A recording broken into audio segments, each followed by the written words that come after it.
The Galactic Council chamber fell silent as the massive doors groaned open. Ambassador. Zeth Kari of the Vorthan hegemony felt his breathing apparatus flutter nervously as he recognized the insignia painted on the hull of the ship visible through the viewport. A blue marble with white swirls, crowned by golden wheat stalks and an olive branch. Impossible, whispered Counselor Yix from across the crystalline table. The humans were banished 3 centuries ago. The figure that strode through the doors commanded attention not through physical intimidation, but through an aura of absolute confidence. Captain Sarah Chen of the Terran Federation wore a simple navy blue uniform adorned with diplomatic ribbons, her graying hair pulled back in a regulation bun. Behind her walked a small delegation, each carrying identical leather-bound documents. Esteemed members of the Galactic Council, Chen announced, her voice carrying clearly through the vast chamber's translation matrix. I am Captain Sarah Chen, representing the sovereign nation of the Terran Federation. We come bearing gifts. Counselor Vextar, the reptilian saurian representative who had cast the deciding vote for humanity's exile, rose from his seat with scales bristling. This is preposterous. Humans were declared unfit for galactic society. Your species was voted too violent, too unpredictable for civilized space. Chen smiled, an expression that somehow managed to be both warm and terrifying. Indeed we were. 300 years ago you found us lacking in the social graces required for your esteemed company. We have since evolved. She gestured to the viewport where shapes were becoming visible against the starfield. The council members pressed closer to see and collective gasps filled the chamber. Ships, hundreds of them, not the crude angular vessels humanity had possessed during their first contact, but sleek constructions that seemed to merge art with engineering. Each bore the same insignia, and each bristled with technology the council didn't recognize.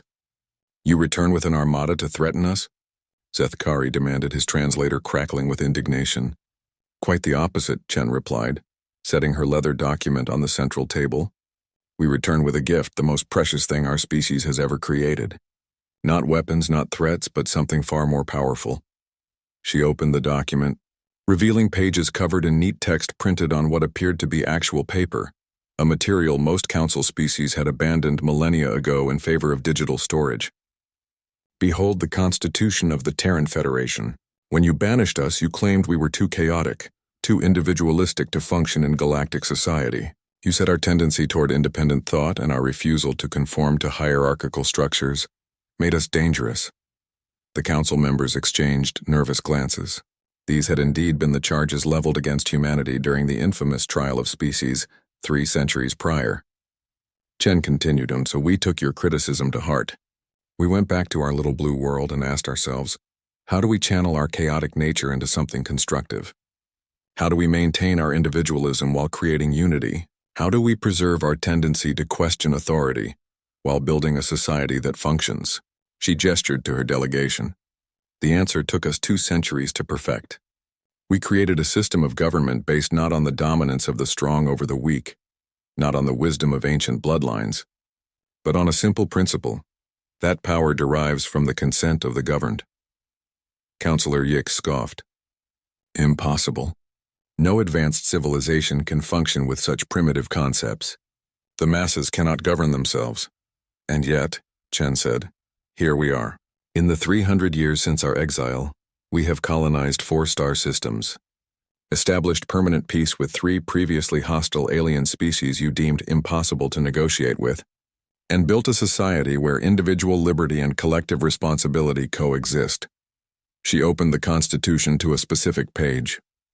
This document doesn't just govern our species, it governs all citizens of the Terran Federation, regardless of their world of origin or biological classification.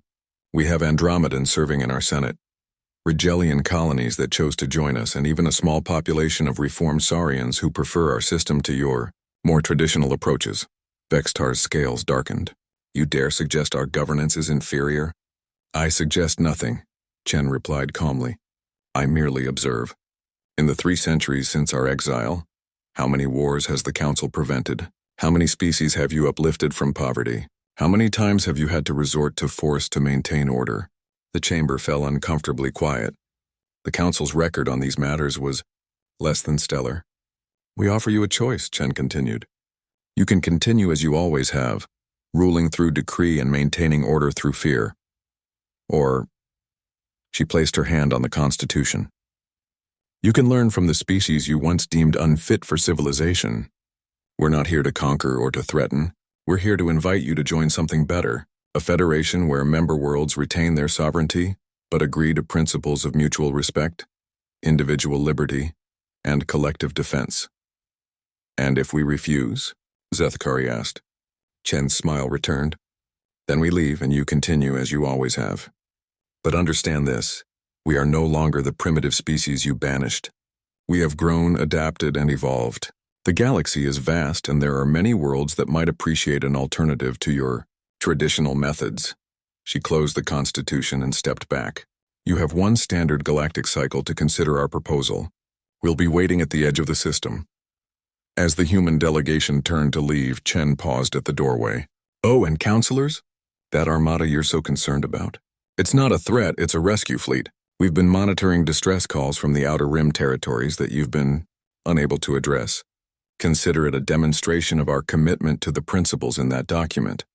The doors closed behind them, leaving the council in stunned silence.